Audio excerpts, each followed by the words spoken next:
Thank you very much. I was suspicious about why we'd be held to the end of the day, but now I know it's for a positive reason. I feel much better about keeping you all here a bit longer.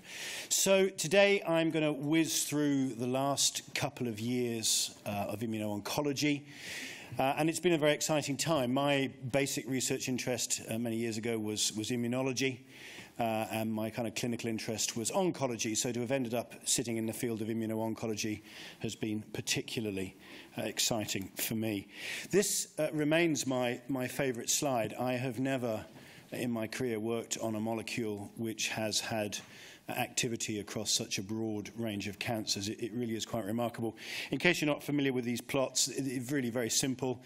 Each of these is a patient response, and if the response is below the line, so if you are on the sort of right-hand side of the graph, those are tumours which are shrinking in patients in these trials, and if your line goes above, then unfortunately your tumour is growing. So these are really very crude ways of representing response rates in a number of different tumours. And as you can see, there's an enormous range of cancers which are responsive, and the thing where we start to think about the precision medicine aspect of this is why is it that some tumours are wonderfully responsive, and I would perhaps particularly call out the top right-hand corner there, Hodgkin's lymphoma. Pretty much every patient with Hodgkin's lymphoma will respond to an anti-PD-1 therapy, and that's because Hodgkin's lymphoma is actually driven by a mutation in the PD-1 gene. So it's got a genetic, basis in rational biology, whereas there are other types of tumour, let's perhaps say ovarian, where actually there are only a few responses in a few patients, and the question we've been trying to answer is, what is it that predicts for that, and can we improve upon it with various approaches? Again, even if we go now from a rather crude response rates into overall survival, we have 4 sets of overall survival curves here. AACR in a couple of weeks will be adding a few more sets of survival curves. So these agents are not only producing large response rates, but also meaningful improvements in overall survival. In fact, the combination data with chemotherapy is particularly exciting in that respect for first-line non-small cell lung cancer. And that's led us and many other folk to having very broad development programs, which has a set of challenges of its own. The number of clinical trials we now have, this graph is 500. I think actually as of today, I must update this, it's probably up at about 700. And that is a challenge in and of itself for research infrastructure in terms of finding and having patients take part in our studies, and not least of all in terms of the amount of data that comes out from these studies. And that tsunami of data is just starting to hit us. There is a reasonable possibility that we will file more than 6 indications just this year alone for a single molecule, which if you are a regulator on the receiving end of those is a problem in and of itself. This volume of data is not something that the regulatory system or indeed the payer system is really configured to deal with. So there have also been some an interesting safety. It has its own unique safety profile. A number of these type of safety events are not things that jobbing oncologists have been familiar with. So there's been quite a lot of education around these as well. Some of these are reasonably serious, but luckily fairly rare. But they're quite a common range of endocrinopathies, not surprisingly across the same sort of spectrum as we see autoimmunity endocrine diseases as well. So again, suggesting that you reveal a sort of latent autoimmunity type structure within some of these adverse events. But again, important to look out for and important to know how to manage. Again, as with most immune-based events, the current safety approach is often to use steroids, which is somewhat of a blunt tool, but we hope that we better get to, again, a much more precision approach to managing these in the future. So the monotherapy story is an interesting one, but I think the more interesting area, and the one I'll focus on a little bit more today, is the combination area. So we have a number of hints as to what it is that helps us predict which patients will respond to a monotherapy approach to an anti-PD-1. But the question, as I said at the beginning, is how do we ensure that patients who don't respond, can we increase the response rates? Can combination unlock responses for patients who don't respond to monotherapy? And can we understand that in a biologically rational way in terms of combining current therapies in oncology or indeed new therapies? And all I'll note from this, again, graph, same construct, a response below the line is a shrinking tumour, a response above the line is a growing tumour. But a number of these combination therapies, we are seeing response rates in the 60–70%, which is basically unheard of in oncology in the vast majority of cases. And again, these are small, early experiments, so one will perhaps see a little bit of regression to the mean. But nevertheless, the idea that combination may unlock even more potential with anti-PD-1s is an intriguing one. So as we think about the biology, is there a way to break this down into manageable chunks? And this very cartoon schematic perhaps just starts to help us to break this down into manageable pieces. And one can think about targeting a number of different places in the immunity cycle in terms of improving outcomes for patients. Firstly, there's, and again, you can start anywhere you like on this circle, but I'm going to start for some reason logically at number one, is if you can get T cells in to recognize antigens, that's certainly one way of getting an immune response started. So one of the questions you're asking yourself is this patient not responding because there aren't T cells getting to the tumor, or because there aren't antigens that the immune system is able to see, and are there therapies we can put in place to address that problem? The second piece is perhaps there are T cells and perhaps there are antigens, but the tumor has learned to cloak itself using PD-L1, and thus no response is happening. And clearly, by using PD-1s, that's where we break that cycle. But there may be many other ways to get around this immunosuppressive environment. And indeed, PD-L1, PD-L2 are not the only things that might be immunosuppressive. There are many others that we might want to target. And finally, there's the release of antigen story. And again, there's a lot of work now looking at, are a number of therapies that we previously didn't really think of as immunotherapy, like, for instance, chemotherapy. Nobody really thought chemotherapy was an immunotherapy, apart from some very far-sighted people who talked about metronomic chemotherapy back in the 70s and 80s, and we all laughed at them and said, gosh, that's a really stupid idea. But actually, they may well have been right, and the reason the metronomic chemotherapy may have worked for some patients is that it actually is a way of breaking immunity, breaking the suppression that goes on within cancers. And so chemotherapy, and indeed many other agents that we already use in cancer, may also have immune-related effects and may also help us release antigens. So just a few examples of that. This is some of our earliest data in combination with chemotherapy. And this really suggests that chemotherapy is at least an adjunct to immunotherapy, if not with its own immunotherapeutic approaches as well. And here we just to show that compared with monotherapy, we see response rates here that are nearly just over 55% in terms of response rates. And these are some of the longest survival times that have been seen in first-line non-small cell lung cancer. So combining immunotherapy with chemotherapy is looking like a very, very promising approach.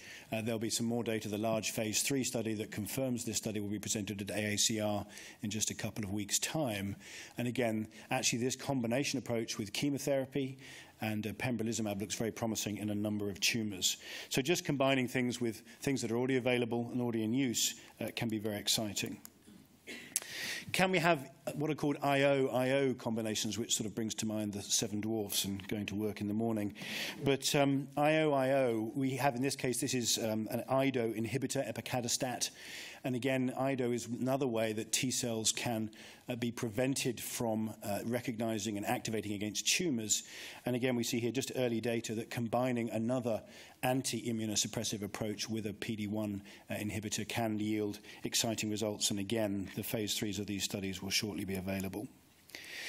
Even with some of our targeted agents which have been enormously impactful in a number of cancers with particular mutations and driver mutations, it appears, again, that combining this with immunotherapy can really improve the response rates quite markedly.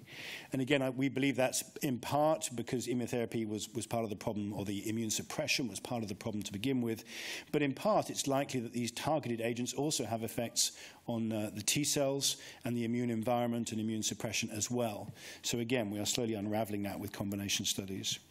And finally, another area that I was involved with in a previous life with TVEC, the idea that one can use viruses, oncolytic viruses, viruses that lyse tumor cells, to release antigens and present antigens, stimulate immune responses in tumors that were not previously recognized by the immune system. And again, it's very logical in the James Allison sort of model, where one tries to take the brakes off using anti-PD-1 therapy and put your foot on the accelerator with approaches which present more antigens or stimulate the immune system more directly. This combination looks very promising in terms of having more patients with responses to these agents. So the combination approach is starting to help us dissect some of the biology, but the other piece of this puzzle really comes down to biomarkers and trying to understand, are there other things that we can measure either directly from the tumour, which of course is invasive and difficult, much preferable to be able to do these things from blood-based assays, which again there's a lot of work going on, or indeed imaging approaches. And we're sort of starting here on the left-hand side. So right now, a number of the licenses that we have with Pembrolizumab are dependent on expression of PD-L1. And in the end, why PD-L1? Well, there's the sort of just basic biology of, well, if you've got a PD-1 blocker, then going after PD-L1 sort of makes sense in the same way that using Herceptin in HER2-positive cancers sort of makes sense. But actually, more broadly, what PD-L1 is a marker of inflammation, and inflammation that's going on in the tumour. So it's not just about the specificity of the antibody and the antigen that you're going after. And that moved us pretty quickly into the middle here, into trying to assess, is there a better way of defining whether a tumour is hot? In other words, is there this immunogenic stimulatory environment in the tumour which will allow a PD-1 therapy to be effective? And I'll show you some data from some of the gene expression profiles we've been working on, which give us some greater precision in making these predictions than we get with just simply PD-L1 on its own. Finally, I'll talk a bit about DNA mismatch repair and antigen load and mutational load. And again, it's been very clear for a long time that the tumours which have higher mutational rates are those which have been more responsive in general to anti-PD-1 therapy. So melanoma and non-small cell lung cancer are the two at the highest scoring end of mutational load because of their origins from UV damage from sun and smoking, and of course very high mutational loads associated with the causation of those cancers. But again, is there a way that we can start to measure mutational load in individual cancers and start to make predictions about whether this particular patient will have a response to our therapy? So we'll talk a bit about that and about the MSI high story, which is a particular subset of patients who have high mutational loads. So it became clear pretty early on. This is some cuts from the first-line monotherapy study and the second-line monotherapy study, which showed that very clearly response was better in high expressors of PD-L1. It's not absolute. There are still responders who are negatives, and there are still people who don't respond who are positive. So it is not a perfect biomarker, but it is better than nothing at all, and therefore has been used in these first stages to define patient groups who are more likely to respond. Just a word about immunohistochemistry. If you're going to choose a biomarker and a companion diagnostic to have, don't choose immunohistochemistry. That's not because pathologists are terrible people. It's because trying to look down microscopes, and even if you let computers do this, and computers do a better job of looking down microscopes and deciding if things are positive or negative, it's still difficult to do, not least because here, currently on the market, there are 4 different companion diagnostics which all claim to measure PD-L1. 3 of those diagnostics measure roughly the same thing. One of those diagnostics does not measure quite the same thing. And the problem there is that negatives on that light blue sort of cyane type curve, people who are negative in that assay will be positive on other people's assays. This is some work that's been sponsored by AACR to try and bring some coherence to this otherwise confusing field. But it is just to say, when people say it's PD-L1 negative or it's PD-L1 positive, you might be talking about 2 very different sets of patients when you discuss those groups. So can we do better than PD-L1? Can we escape from the tyranny of immunohistochemistry? And the answer is yes, we think we can. This is a, sort of an A-level now. I think my daughter's just gone to medical school, and it strikes me that things that were high science when I was at medical school are now just kind of basic stuff that one should be able to answer at the age of 16. And this is probably one of those things. And all I'll really point out to you is that bang slap in the middle up there in yellow is interferon gamma. And this is really the, long known about interferon gamma response, and a very blunt way of responding to most insults where the body generates inflammation. But you can pick out a number of genes here, again PD-L1 and PD-1 are in here, which define whether something is inflamed or not inflamed. If you take that one step further, and this is where the big data approaches start to come into the biology, at the bottom here, if you have bionic vision, you will be able to identify 18 well-known inflammatory genes. And if you can't see them, just trust me, those are what are at the bottom. And then we've taken a number of samples from tumours in patients in our studies and asked the question, is there a pattern to the expression, overexpression of these genes in various tumours? And if you take a construct of 18 of these from a hierarchical scheme, you can actually come out with really quite a nice predictive signature of 18 inflamed genes, which will tell you which tumours are, in the generic language, hot. And here you see the receiver-operator curves for that. PD-L1 is actually not a great diagnostic. It only just makes it really off that line that runs across the 45 degrees between the X and Y axis. The 18 gene signature gets you a little bit further towards a better diagnostic. Again, it's still not perfect, but it looks like trying to measure an inflammatory signature within tumours will be a more helpful approach to predicting which folk will be able to have responses and which won't. So this is, we have a very large database now from our trials, and we try wherever possible to have samples, whether they be blood-based samples or tumour samples. And this very crudely separates patients, they're the dots on the chart here, into how long they had progression-free survival. That's on the y-axis. And the dots are also colour-coded into whether these folk had a complete response in pink, partial response in red, or only progressive disease blue and stable disease in black. And what you can see from this is that the folk who do best, the patients who have the longest progression-free survival and the best responses, almost universally have increased inflammatory signatures in samples from their tumours. That's the red box in the top right. They're a group with cold tumours, so there's really no lymphocytes to be found within their tumours. They're in that blue box in the bottom left, and they don't have responses, and the tumours aren't inflamed. And then, as always in these things, there's the confusing group in green who are inflamed but aren't having responses. And again, the question is, what is it we can do to move people from box B? They've got inflamed tumours, but they're still not responding. What else is it we can do to get the immune system to react to the tumour? And the folk in group A who aren't inflamed, how can we get those tumours to have been in an inflammatory state? Here's the chart I was sort of referring to earlier in the list of tumours in order of most mutations, and the winners are on the right-hand side, as you can see, melanoma and lung cancer. And you go down there, and not surprisingly, the tumour types where we've seen good responses in monotherapy are lined up in green there, and again, they have high mutational loads. What's interesting, and the reason that prostate and pancreas are lined up, their prostate in particular, is whilst we've had very little success in first-line prostate, some really intriguing cancer data just coming out that says in second line, after patients have been treated with often taxotere-based chemotherapy, their mutational loads rise. So another thing that chemotherapy does is to increase mutational load rates in tumours and actually renders those tumours susceptible to PD-1 interference. So quite interesting that chemotherapy, quite apart from other benefits one may accrue, actually driving mutational load in tumours renders those tumours sensitive to other immunotherapy type approaches, which is interesting as well. So we took this idea, and again, we've got you can assess how many mutations a given cancer cell has in a nice next-generation sequencing type assay. And forgive me, it's a logarithmic scale, so although those differences don't look terribly impressive, it is actually quite a big difference. That actually tumours with a high mutational load, and this is just literally taking a split point, an arbitrary split point from our mutational load, tumours above that arbitrary split point do very much better. So again, it looks like mutational load is another important marker for response. And that's borne out really by the MSI-high story for a long time. We've known that MSI-high tumours tend to have big lymphocytic infiltrates, and they have this high mutational load because MSI-high leads to chromosomal and genetic instability. And what we show very clearly here in a non-tumor directed way, but just based purely on diagnosis of being an MSI-high cancer, is that those patients do extremely well in terms of responding to anti-PD-1 therapies.